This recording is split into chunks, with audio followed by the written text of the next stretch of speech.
마테오가 전한 거룩한 복음입니다.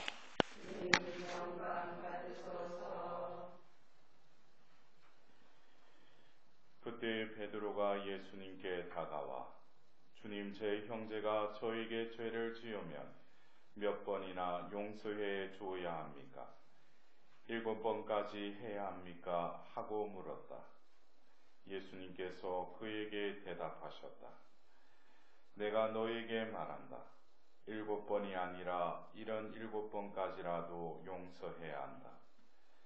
그러므로 하늘나라는 자기 종들과 셈을 하려는 어떤 임금에게 비겼다.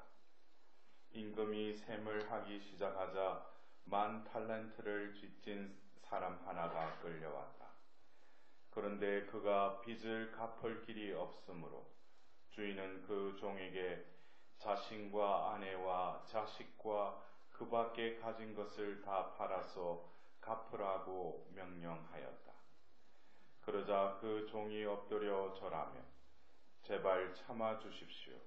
제가 다 갚겠습니다 하고 말하였다.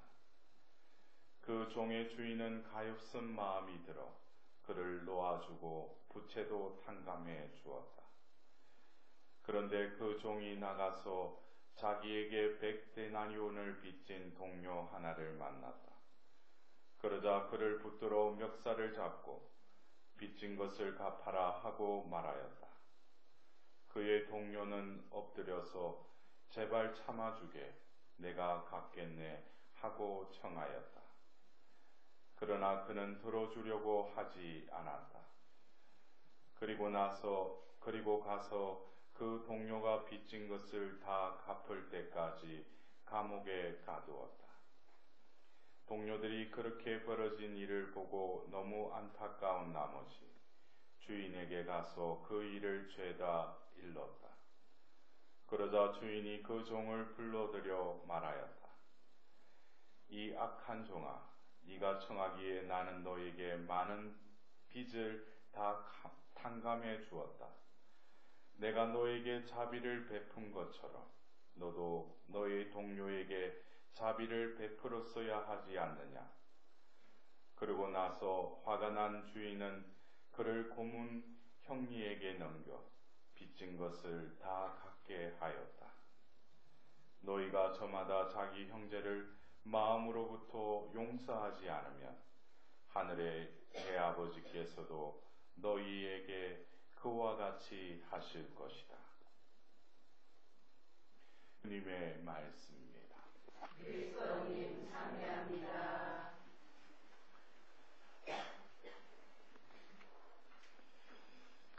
오늘 우리가 들었던 복음의 주제가 뭔 것 같아요? 용서, 자비. 그래요. 여러분들 그래도 들을 기가 조금 있긴 있는가 봐. 예. 근데 이제 용서, 자비. 예. 특히 여러분들이 이곳에 오시면서 우리 교회 안에 여러 또 기도하는 곳이 있지만 이곳 오면은 자비를 청하기 위해서 자비를 받으려고 이곳에 또 오신 분들도 계실 겁니다. 여러분들이 자비라는 거 이제 우리가 부활 제2주일 날 또 자비주의를 또 맞이할 건데 우리는 이 사순 시기를 지내면서 우리가 살면서 이 용서의 문제는 어떻게 보면은 이 용서 때문에 또 마음에 한이 생기고 또 그 한으로 인해서 여러 가지 합병도 생기잖아요. 예? 그래서 우리가 이 용서의 어떤 주제를 가지고 여러 방면에서 이 용서의 어떤 기술에 대해서 가르쳐 주기도 하고 어떤 경우에는 초자연적인 어떤 하나님의 개입을 통해서 자신이 용서하지 못하니까 또 용서하게 해달라고도 하고 그래서 이 용서라는 것이 우리가 삶에 있어서 얼마나 또 중요한 문제였으면 예수님께서 가르쳐 주신 그 기도에도 보면 이 용서가 또 나오죠. 그죠? 것이죠. 주님의 기도에. 그래서 이 용서를 우리가 잘 이해를 잘해야 돼요. 많은 경우 우리는 용서를 한다 그러잖아요. 예? 오늘 그 베드로의 그 질문처럼 제 형제가 저에게 죄를 지으면 몇 번이나 용서해 주어야 합니까? 라고 했어요. 그러면 이 용서의 주체가 누구예요? 내가 용서의 주체라는 거예요. 여기서부터 우리는 심지어 교회 안에서도 우리가 용서에 대해서 가르치면서 자기가 어떻게 하면 그 사람을 그 대상을 용서해야 되는지 거기에 대해서 먼저 그 용서의 문제를 다루면서 그것을 전제하고 용서를 풀어나가요. 그러니까 이게 자비를 전제하지 않으면은 이 용서는 그냥 인간적인 자신의 그냥 어떤 마음에 홀가분한 것을 들고 그 사람과 화해하고 이런 차원에서의 용서라고 정의 내리고 있어요. 그러나 이 용서는 바로 하나님으로부터 유래됐다는 것을 바로 예수님이 오늘 베드로의 질문을 받고 베드로가 생각하지 못했던 답변을 하시죠. 7번뿐만이 아니라 77번까지라도 용서해야 한다. 여기서 뭡니까? 너의 생각이 잘못됐다는 것이 아니라 너가 생각하는 용서의 개념을 바꿔라 이거예요. 그러면서 이 하늘나라의 신비를 비유의 말씀으로 이렇게 풀어주시는데 여기서는 용서에 대한 말이 나와요, 안 나와요? 베드로는 용서의 문제를 가지고 예수님께 와서 물어봤는데 예수님이 그 말씀을 하시고 나서 비유의 말씀을 하는데 용서에 대해서 이야기하지 않죠. 자비에 대해서 이야기하잖아요. 예? 그래서 우리가 이 용서라는 거 아직까지도 우리는 하나님의 자비를 또 구하고 자비를 베풀어 달라고 하면서 실상 내 주위에 있는 어떤 사람과의 문제로 인해 가지고 내가 용서를 하지 못하는 경우가 있어요. 이것은 우리가 엄밀히 따지면 그 영혼은 어떻게 보면 하나님의 자비를 온전히 체험하지 못한 사람이에요. 제가 이 단정적으로 이렇게 말씀드리는 것이죠. 왜 그 사람이 하나님의 자비를 체험했다면은 우리가 그 파우스티나 성녀를 통해서도 말과 기도와 행위를 통해서 자비를 실천하라고 그러죠. 예? 근데 자비의 실천에 있어서 그 행위에 있어서는 용서라는 것이 뭡니까? 저절로 용서할 수밖에 없다는 거예요. 그러나 우리가 이것을 다시금 오늘 우리가 그 비유의 말씀에 보면은 종이 주인과의 어떤 관계하고 그 다음에 이 종과 동료와의 이 관계에 대해서 이 비유의 말씀을 구성되어 있는데 이 주인은 종에게 자비를 베풀었잖아요. 예? 근데 이 종은 그 동료에게 자비를 베풀지 않았잖아요. 근데 이 자비를 베푼다, 자비를 실천한다는 것을 행위로만 생각한다면은 우리도 용서도 어떻게 이해를 해요? 아, 용서해야지 해요. 용서를 해야 되는 줄 알아요. 행위로 생각한다는 거예요, 용서를. 그러나 여러분들 주인과 종의 관계에 있어서 자비를 베풀었는데 어떤 행위보다는 이 주인과 종의 이 케이스하고 그 다음에 이 종이 동료와의 케이스에 있어서 분명히 틀린 점이 있어요. 그것이 뭡니까? 똑같이 어떤 불이한 상황이 속에서도 그 주인은 그 종에게 어떤 마음이 들었다고 그랬어요? 가엾은 마음이 들었다고 했어요.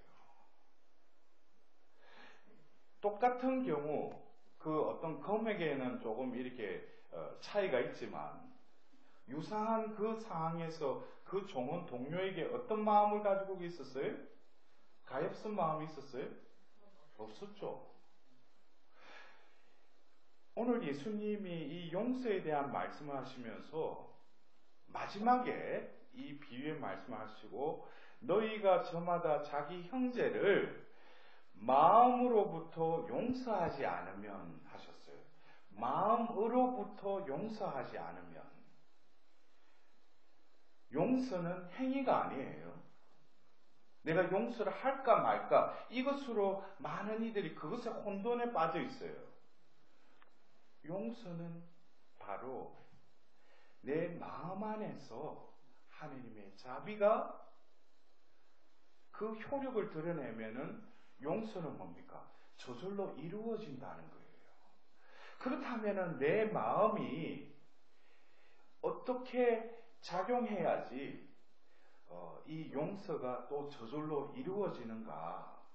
그렇다면은 내 안에 그 주인은 뭡니까? 가엾은 마음이 들었다고 했죠. 그런데 내가 많은 경우 어떤 사람과의 관계 속에서 내가 저 사람 용서 못한다라고 할 때 자기 마음을 보세요. 그 마음은 뭐로 가득 차 있어요? 자기로 가득 차 있죠. 자기가 당한 거, 자기 피해본 거, 그거로 인해서 감정이 또 거기에 협력하다 보면 어떤 감정이 생겨요? 원한, 분노, 여러 가지 괘씸한 거, 이런 것들이 가득 차 있잖아요. 그 마음에서는 용서로 이어지지 않죠. 그러니까 뭐 어쩔 수 없이 뭐예요? 고에서 들어갔더니 신부님이 베드로가 그래 말하자 그 예수님 뭐라고 하냐면 이런 7번이라도 용서해라 하지 않았냐고. 그럼 이 사람은 자기는 용서할까 말까 그 문제로 갔는데 오히려 뭐 멍에보다 더 큰 침을 지고 또 나오는 거예요. 이거는 저도 그런 경우가 있었어요. 왜냐하면 용서해야 되니까.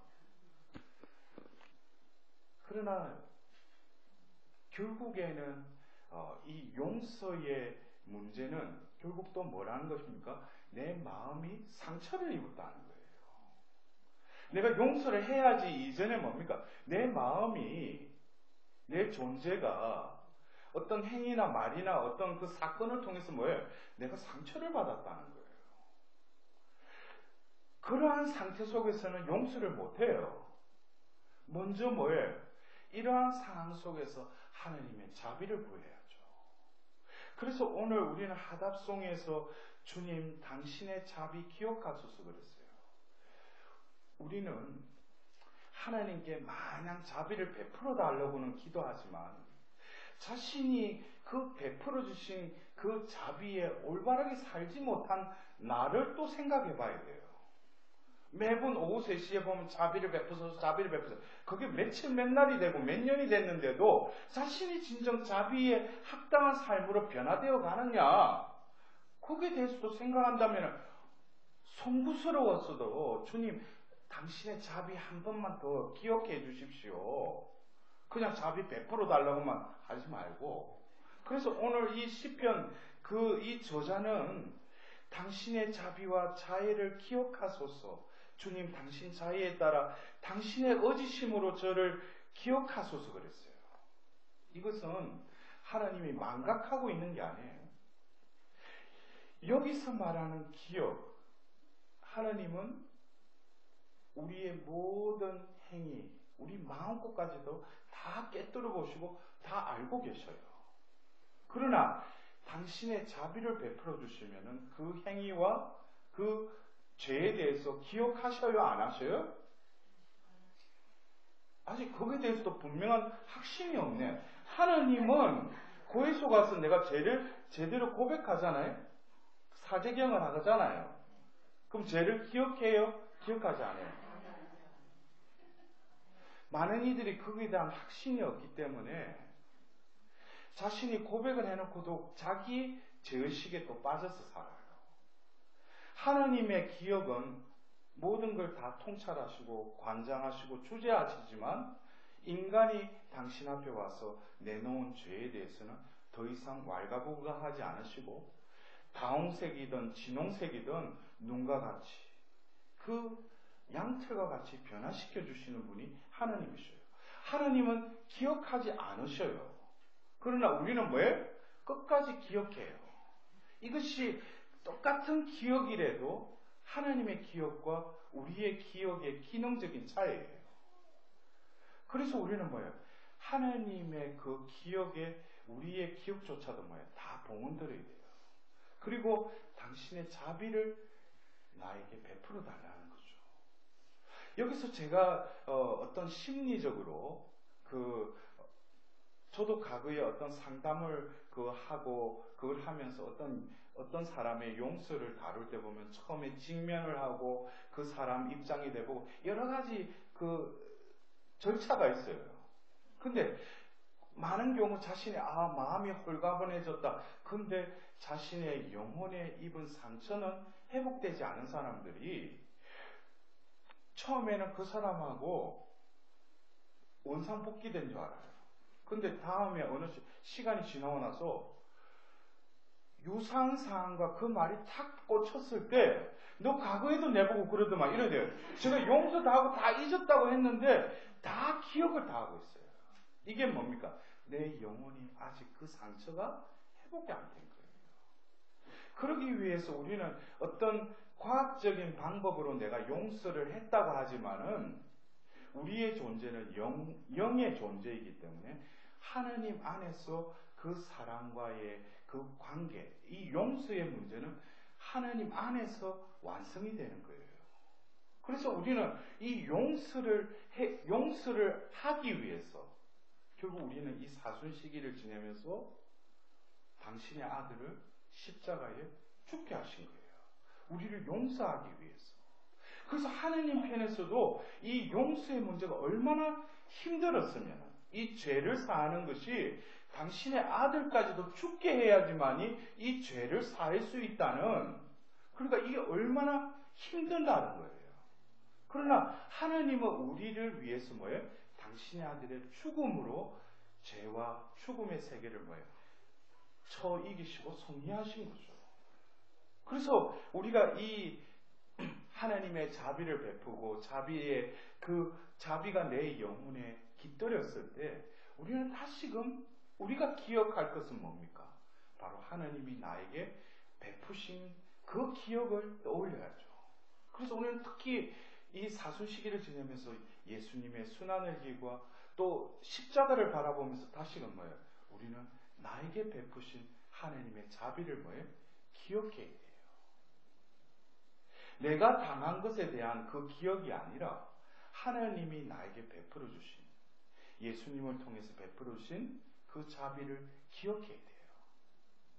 우리가 오늘 들었던 일독서에 이 아자르야, 발음이 좀 그런데 아자르야, 이 세 젊은이가 바로 네부카드네살, 이거 발음도 잘 안, 이게 너부갓네살, 옛날에 공동번역에는 너부갓네살, 근데 네부카드네자르 이래가지고 이것만 좀 빨리 하다 보면 심령기도가 터질 수도 있어요. 예, 네부카드네자르. 예, 근데 이게 그 시대의 다니엘 예언자가 뭡니까? 우상에 바쳐진 음식을 먹지 않고 절하지 않고 결국 그 세 젊은이가 불길 하얀 속으로 던져지죠. 그래서 이 아자리아는 지금 불 한가운데 우뚝 서서 지금 이 하나님께 기도하는 거예요. 그러나 그들이 불에 타 죽었어요? 죽지 않죠. 그리고 이 기도에 이어서 그들이 그 왕이 보니까 또 다른 천사의 모습을 어떤 사람의 형체가 보이고 결국 그들이 타지 않고 다시금 건져졌을 때 그들이 바로 하나님 앞에서 찬미하여라 하면서 기도하는, 우리가 성물도에서도 보면은 주일 아침에 하나님께 주일날 주님의 날에 하나님께 찬미 기도를 바칠 때 이 세 젊은이의 이 찬미 기도를 우리 주일날 아침 성물도에 바쳐요. 어떻게 보면 이 불이라는 것이 이 내 하염과 같이 나를 불사르는, 나를 불태우는 또 다른 어떤 유혹, 그러나 내 안에 이미 신앙의 불이 타오르고 있다는 거예요. 그럴 때 하느님은 그 하염 속에서도 그 영혼을 구하시는 거죠. 우리들도 진정 이 사순 시기를 지내면서 그 십자가의 처절함, 예수님의 그 고통, 그러나 그것보다도 그 예수님의 마음을 바라본다면 예수님 마음 안에 이 불같은 사랑이 그 마음 안에서 불타오르고 있는 거예요. 우리는 그 겉에 그려진 그 고통과 그 순환을 바라보고 그 안으로 들어가서 예수님의 그 성심을, 그 불을 우리는 우리 마음속에도 불타오를 수 있도록, 그렇게 될 때 우리 안에 어느 시절에 어느 때에 어떤 사람에게 누군가에게 받았던 그 상처들, 그런 부분들이 바로 그 십자가의 공로를 통해서 우리 마음에 그 순환의 공로가 우리 안에 담겨진다면, 지금은 내 이성적으로 그 사람을 용서하지 못할지라도 내 마음이 당신의 그 사랑으로, 그 자비로 서서히 변화되다 보면 어느 순간에 뭐예요? 내가 그 사람을 용서하는 것이 아니라 발용서가 되어지는 것이죠. 진정으로 우리가 이 사순시기를 지내면서 우리가 매일매일 주어지는 이 말씀 전례, 하나님께서는 이 말씀을 통해서 뭐예요? 이 사순시기에 우리 당신의 자녀들이 새롭게 또 깨끗하게 되기 위해서 하나님은 우리에게 은총을 베풀어 주십니다. 우리는 다시금 오늘 이 미사에, 오늘 이 복음 독서 하답송의 이 말씀들이 오늘 내 마음에 젖어들어서 진정으로 지금 또 누군가를 용서 못하는 그 사람이 있다면 그 사람을 생각할 것이 아니라 하나님을 생각하고 또 십자가의 예수님을 바라보면서 오늘 그를 용서하는 것이 아니라 내 마음속에 당신의 자비를 부어달라고, 그 불을 내 안에 불타오르게 해달라고 다시금 하나님께 자비를 청하도록 합시다.